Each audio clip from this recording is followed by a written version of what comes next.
Okay, let's take a look at the heater, because there's been some dismay at the heating system on the internet and on Twitter. So what we've got is you've got the fan speed 1, 2, 3, 4, and then you've got air conditioning or heating, and then you can half the temperature of the heating. So there is no adjustment on the temperature. It's either hot, warm, aircon, or you can actually have just the fan. That's just the fan. You can then turn the aircon on, turn the aircon off, turn the heating on full, and then press that one, and that halves the heating to warm. And to be honest with you, I found it absolutely fine. If you have it on hot, you're not going to get cold. It is absolutely crazy superheat, clear the windows in a matter of less than a minute, I would say. And then if you pop it on that, on fan number 1, just keeps you nice and toasty. I've been driving around all week in -2 temperatures, not had a problem whatsoever. Never even had to knock it up to 2, 3 or 4, and that's on the half. And it sorts itself out. You can tell by the amp reading on the dashboard that it comes in at about 20 amps, and then within 10-15 seconds it goes right down to about 7 or 8 amps. I've found that on a full charge, having the heating on, that setting that you can see there takes about anywhere between 9 and 12 miles off of a full charge, depending on your terrain with the regen, etc. It's not an issue at all, and I don't see, unless you're defrosting, why you would need it on full heat. So it's a little bit strange, but I don't think it's a big issue.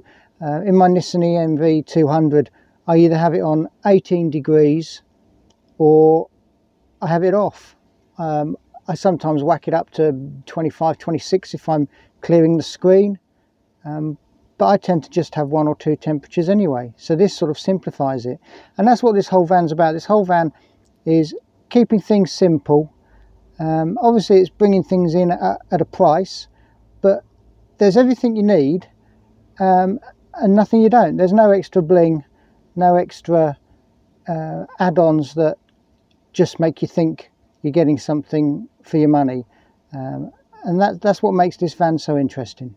There's also heat switch for your seat down there. Again, circa 1980s Volvo, because it is ludicrous. I was burning my bum through 3 layers of clothing.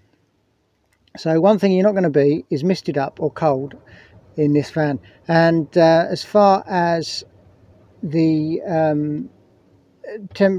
range, what it uses from range, I don't know if it's going to show you this. There we go. So if I put the heating on, that says 141, put the heating on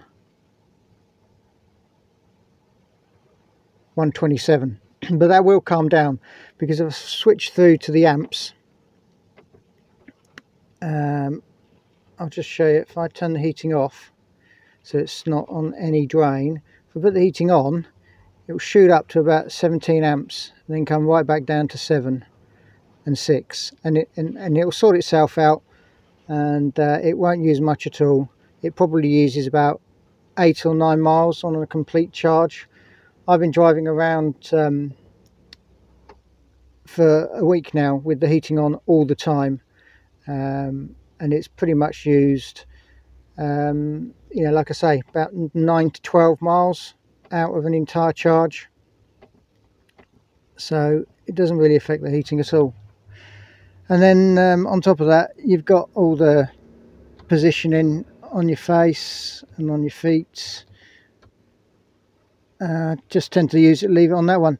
And the other thing that I have checked is you can have the heating on and the stereo and everything while you're charging. So you're not going to have to sit with your coat done up with gloves on if there's nowhere to go while the car's charging. I tend to stay in the van when I'm charging anyway, because I tend to do paperwork and catch up on phone calls and email. Over on this side, you've got electric mirrors, headlight adjustment, traction control on or off, the eco button, the regen button. You can choose between 3 different levels of regen. Let's just get in there. Got medium, low and high. I tend to leave it on medium all the time. Low I would use on the motorway, high I would use around town. It's quite aggressive and it's almost one pedal driving. It doesn't quite bring you to a complete stop though. And this other button over here is a heated wing mirror button. Although I press it and nothing happens.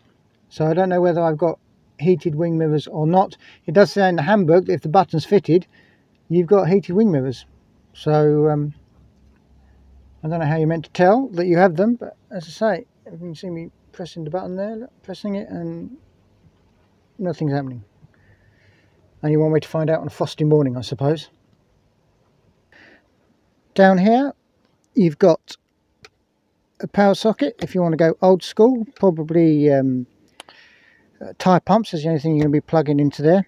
That blank is actually going to be a USB.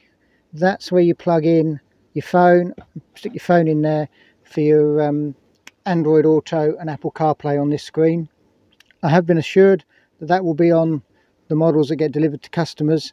This one hasn't had the new software put in. And then there's also another USB down here. Down here there's another USB that's purely for power and charging. And you've got to have your cup holders, haven't you? Although they're not so much cup holders as bottle holders, they're enormous, which is a good thing. A little bit of storage at the back here, and then you've got a pocket in each door, which is big enough for a bottle and some bits and papers and all the usual rubbish that van drivers carry around with them. And that's about it for the interior. Oh, the seats are magnificent.